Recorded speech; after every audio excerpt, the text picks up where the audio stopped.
ഇമേജിനെ മറികടക്കാനും മണ്ഡലം പിടിക്കാനും രാഷ്ട്രീയ പാരമ്പര്യം കൂടിയുള്ള ചലച്ചിത്ര താരം മുകേഷിനെ LDF തെരഞ്ഞെടുത്തു കഴിഞ്ഞു.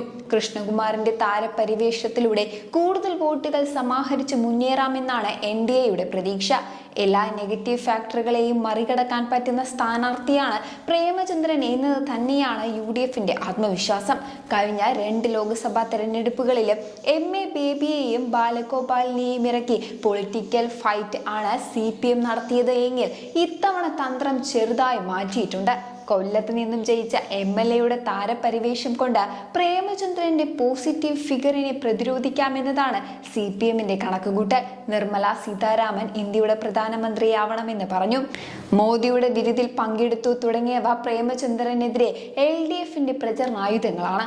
എന്നാൽ ഇതെല്ലാം കൊണ്ട് വർഷങ്ങളായി ഉണ്ടാക്കിയെടുത്ത പ്രേമചന്ദ്രന്റെ ഇമേജിനെ തകർക്കാൻ പറ്റുമോ എന്നതാണ് പലരും ഉന്നയിക്കുന്ന